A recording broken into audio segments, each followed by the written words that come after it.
Saudi Arabia has no excuse for blocking aid to Yemen, the International Development Secretary, Penny Mordaunt, said as she warned that using starvation as a weapon was a breach of humanitarian law. The UK is set to provide an emergency £50 million aid package to help feed millions of Yemeni people caught in what she called the world's worst humanitarian crisis. On a visit to Djibouti and Saudi Arabia, Mordaunt promised food vouchers for 3.4 million Yemenis for 1 month, 106,000 tons of grain, and fuel to keep hospitals running and pump clean water. Yemen has been embroiled in a bloody civil war since 2014 when rebels took over the capital city of Sana'a. In recent months, there has been an escalation in fighting, and Mordaunt said restrictions on aid access threatened to push Yemen into a catastrophic famine. The Saudiled coalition fighting rebels has imposed restrictions in an effort to prevent supplies reaching their enemies. Speaking in Djibouti, from where UK aid is shipped to Yemen, Mordaunt said, "The harrowing stories I have heard from Yemenis and aid workers today are a powerful reminder of the human tragedy of the world's worst humanitarian crisis, where 3/4 of the population are in desperate need.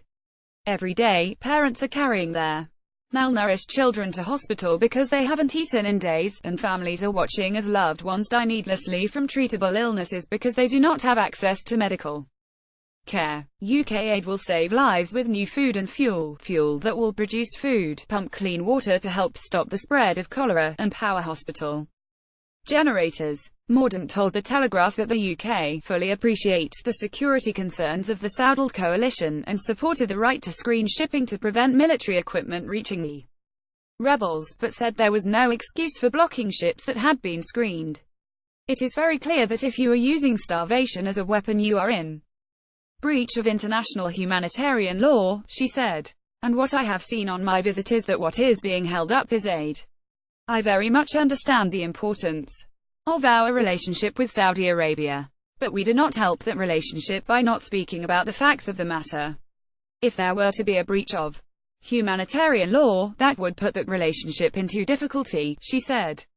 On the Saudi leg of her trip, Mordaunt met high-level political figures and made clear that the commercial and humanitarian supplies, on which Yemen depends to meet 90% of basic needs, must be resumed, and that immediate access must be granted to avert a catastrophic famine. In Saudi Arabia last month, Theresa May reiterated the need to ensure full access across Yemen, as well as renewing calls for all sides to find a peaceful solution, and emphasizing the importance of full humanitarian and commercial access through the port of Hodeida. Mordaunt said, "The UK government is calling on all parties to this conflict to immediately restore full access for humanitarian and commercial imports and find a peaceful solution to this conflict to stop Yemen falling into a catastrophic famine." The UK is the second largest donor to the UN appeal, and this new package of support will bring the total UK aid to Yemen to £205 million for 201,718, making the UK the third largest donor overall.